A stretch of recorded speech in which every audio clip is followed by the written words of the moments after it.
J'ai pensé que je n'avais qu'un demi-tour à faire et ce serait fini. Mais toute une plage vibrante de soleil se pressait derrière moi. J'ai fait quelques pas vers la source.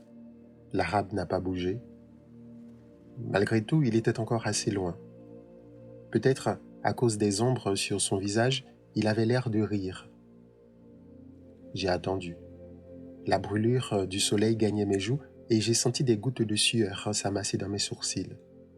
C'était le même soleil que le jour où j'avais enterré maman et comme alors, le front surtout me faisait mal et toutes ses veines battaient ensemble sous la peau.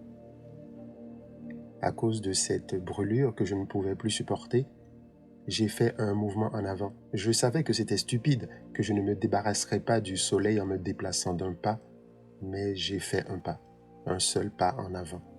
Et cette fois, sans se soulever, l'arabe a tiré son couteau qu'il m'a présenté dans le soleil. La lumière a giclé sur l'acier et c'était comme une longue lame étincelante qui m'atteignait au front.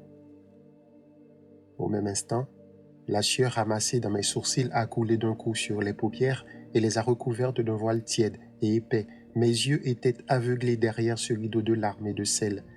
Je ne sentais plus que les cymbales du soleil sur mon front et indistinctement le glaive éclatant jaillit du couteau toujours en face de moi. Cette épée brûlante rongeait mes cils et fouillait mes yeux douloureux. C'est alors que tout a vacillé. La mer a charrié un souffle épais et ardent. Il m'a semblé que le ciel s'ouvrait sur toute son étendue pour laisser pleuvoir du feu. Tout mon être s'est tendu et j'ai crispé ma main sur le revolver.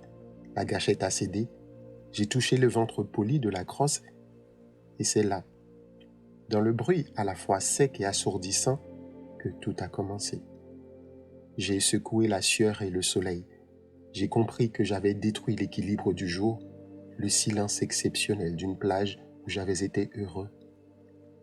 Alors j'ai tiré encore 4 fois sur un corps inerte où les balles s'enfonçaient sans qu'il y parût. Et c'était comme 4 coups brefs que je frappais sur la porte du malheur.